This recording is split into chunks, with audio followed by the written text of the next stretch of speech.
Teny kely indray mbava eo amin'ny tontolon'ny fiompiana naharitra 3 andro ny atrikasa mikasika ny fiompiana izay nokarakarain'ny ministeran'ny fiompiana ny rana tamin'ny UABIRA na ny bureau interafricain de ressources animales amin'ny alalan'ny tetikasa VETGOV fanadihadiana vedranary.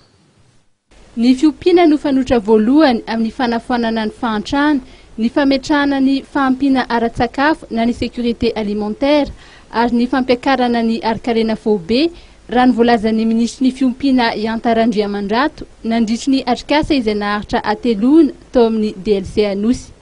Ny tanjona raha nivolazany dia ny ametrahana politika nasionaly andrafitra ny fiompiana.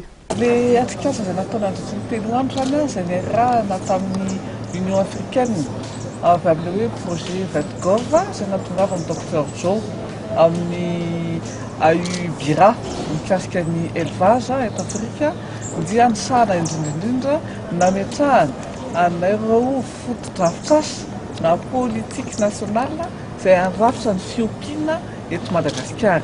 Nazany fety izany aza dia ny tena mipetraka ary zava-dehibe eo dia ny hoe anisany tsy maintsy ho vita ilay fametrahana ny service vétérinaire izay manaraka ny fepetra izay takin'ny any ivelany ny organisation internationale de la santé animale na ny OIE satria ninona ataontsika ao anatin'ny fiompiana ny service vétérinaire no anisany miaro indrindra ireo mpihinana na eto an-toerana na ny any ivelany ahafahantsika miverina indray manondrana hena na sakafo avy amin'ny fiompiana any ivelany.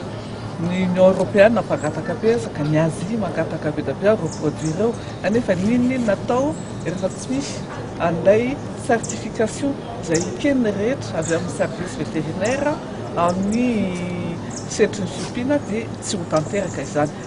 Sehatra iray afaka mitondra ny anjara birikiny amin'ny fampandrosoana ny toe-karena raha ny fantatra ny fiompiana. Ny mampalahelo anefa raha ny fampatsiahivana izay noentin'ny ministra dia ny ohatra faingo 200 ny teti-bolam-panjakana ihany no natokana ho an'ny departemanta izay sahaniny. Izay indrindra no antson'ny rehetra mba hanampitosika ity sehatry ny fiompiana ity.